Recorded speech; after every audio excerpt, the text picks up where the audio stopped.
up, you guys? So I'm back and we are going to continue this series. I wish I could show y'all how much of a ghost I look like getting this look, but we're gonna go ahead and get this together so we can just end it, okay? But I wanted this to be a portion of the series because it plays a huge part in my story, a huge part in my journey, and what this means to me is how easy it is to be influenced. Not only how easy it is to be influenced, but how easy for you to get trapped, how easy it is for you to fall. And being a Christian in this journey, it makes things, I feel, 10 times harder because you're put on a pedestal that you didn't necessarily ask to be on, because once you are a part of this religion, it's almost as if you have to be perfect. And not to God, but to maybe those around you or whatever the case is. And so for me, I can speak now for my new age living, and what that looked like to me was I began to partake in things that was either unhealthy for me or that caused me to lose myself and all of these different things, and that's sex and drugs. Now, I understand how harsh that can sound, but don't y'all put me on nothing crazy now.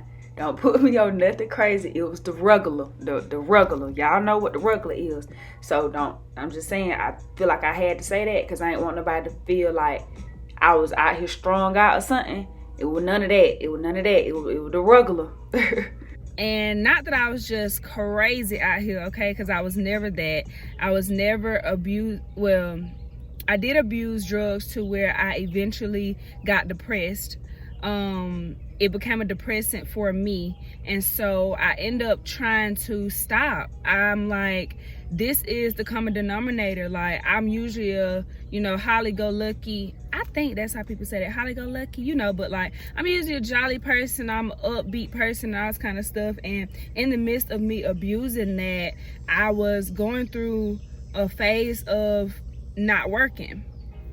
In the midst of me going through that and not working, I'm scraping up change to feed my bad habit, and so I knew then that, hey, this is too much. I got anxiety and all of these different things. It was terrible.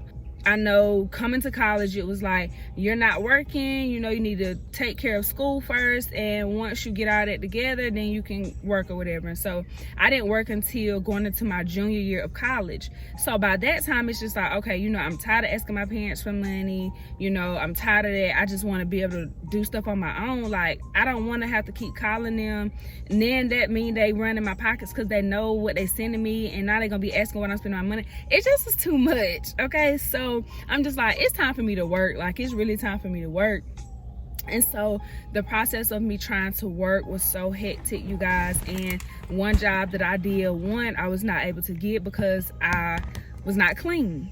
And it got so bad to where I went into another funk, because I'm just like, goodness gracious, like, now that I'm ready to really go out and do what I need to do, here I am being pushed back because of things that I'm partaking in that I know I shouldn't be, and so that was something that I had to deal with on my own, because it's like, you can't blame anyone but yourself.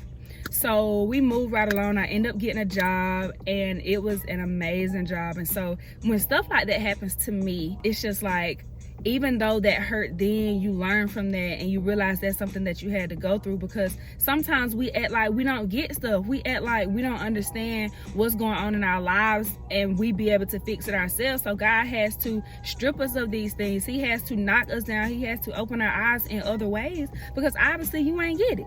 So that's what happened with that. I ended up getting a job. I worked that job. It was an amazing job. I had the best manager in the entire world. Like, Miss Kim will forever have a spot in my heart. Like, that's my home girl. Like, that's my girl. So that was my very first job. And I don't want to get too deep into that job, simply because another portion of the series is going to be pertaining to careers and jobs and things of that nature.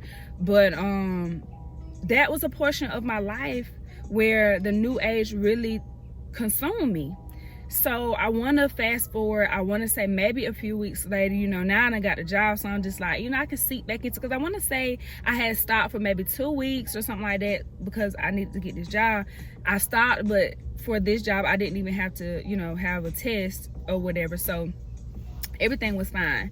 But then, you know how we get the things that we prayed for and then we just stop doing what we were doing, all that kind of stuff. So I end up starting back a little bit, not as heavy as I was, but I started back a little bit. So one day we were sitting at the table and something just came over me. Like, I've always been like a spiritual person, but now it's times 10. But it's like something came over me and I knew it was God speaking to me. I hope my phone isn't too hot, y'all. Hold on. I really still see me good? I'm not really sure. But anywho, so I went to my room, I grabbed my Bible, I flipped through my Bible, and I'm like, because before I flipped through my Bible, I'm like, God, talk to me, because obviously there's a reason why you know what I'm saying, guided me to my room at this very moment. And so lo and behold, you guys, I was convicted.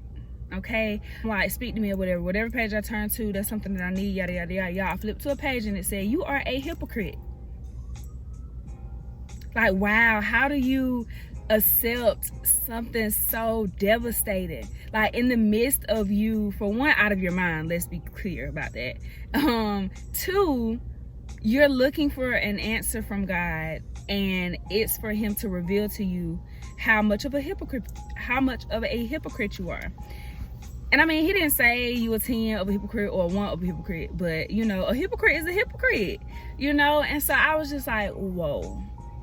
Like, really? So from that day, that was in 2016, y'all. From that day forward, I just was like, I have to figure something out. I have to figure something out. Like, I have to figure something out. And that summer, or I think that summer, but for a while, it was even worse. The things that I was feeling and the things that I was going through, it was terrible. And in the midst of that, I'm like, okay, well, what do I want to do? How do I do this? How do I quit this, that, and third? And what did help me was, as I was just speaking of, me being able to get this job. Obviously, being at that job, I didn't have all that time on my hands, you know.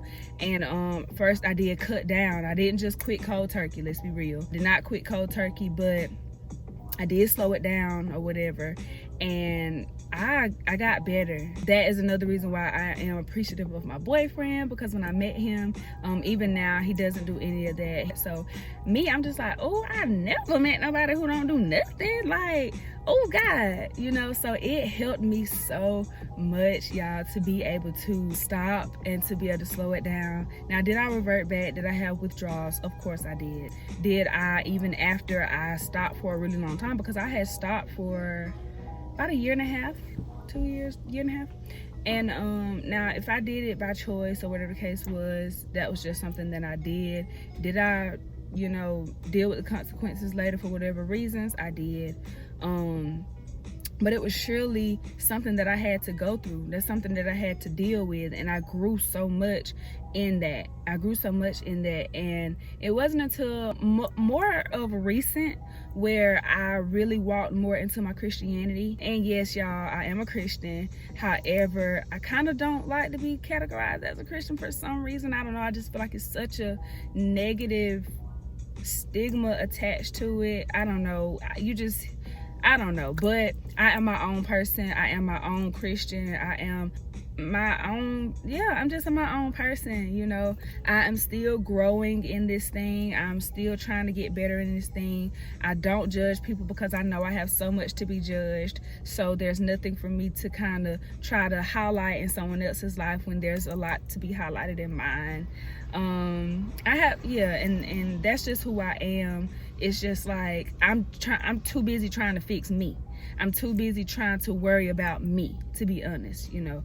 I must be honest about that. And so that is something that I had to deal with, being in between being of the world and being a Christian. And even now, it's so hard because you still fall down, you still mess up, and it's so much that you want to stop doing or that you want to start doing, to where you have to work on yourself first. So everything that I do is pertaining to self, because you can't do all of these other things until you deal with yourself first, until you fix yourself first. Nothing else is gonna fall in line until you fix yourself. So that is why On You, because it's on you, is so huge to me, because you have to, you know, y'all watch that video to understand what I'm meaning with that. But I just want to encourage someone that even if you are in a place in your life where you feel it's hard to get out of, or you feel that, you know, you can't do it by yourself, or you feel, you know, you want to be a better person, or you want to be better, or you want to stop doing the things that you, whatever the case is, things that you're doing, whatever the case is, I just encourage you to stay the course. Allow yourself to go through what you need to go through, because sometimes when you really, really, really want it, God will make sure that he puts you in the path to where you don't even want to do it anymore. You know what I'm saying? So I, again, just encourage you guys to stay motivated, stay encouraged. Even if you are questioning Christianity, I am no apostle, I am no pastor, I am none of that. I'm just a vessel of, you know what I'm saying, his word and what he can do and all of those different things. So if you guys see something through me, it is definitely his light. I am just walking this earth that he has allowed me to do, and I'm trying to enjoy every bit of it. So that is something, again, that has helped me through life, and I have grown so much through that portion of my life. Through my new age, I've learned so much, and I know through this walk of Christianity, it is going to help me so much as well. So that does conclude this video. I wanted to tell my testimony. I wanted to tell my experience. I wanted to tell my story. I realized that some people may feel that positive vibes only may mean perfect, and it's not. And I do believe that's why God dropped this in my spirit, to reveal certain stories to you guys, because it kind of shows you guys why I am the way I am, why I am so positive, you know. So between New Age and Christianity, your girl has grown tremendously. Okay, I have grown so much, and that is all I have, y'all. That's all I got. So I hope you guys enjoyed this video. Maybe someone felt encouraged by this video because you have been dealing with things yourself. Maybe you guys have turned on a light to better yourself in certain areas of your life. But until next time, okay? Well, until the next episode, okay? I think the next episode will be about either money or jobs. Yeah, either or, but I'll see y'all in that video. Thank you again so much for watching this video. If you enjoyed it, give this video a thumbs up for me. If you want to tell me your experience between New Age and Christianity, be sure to comment that down in the comment section below. And again, see y'all in the next episode. Bye.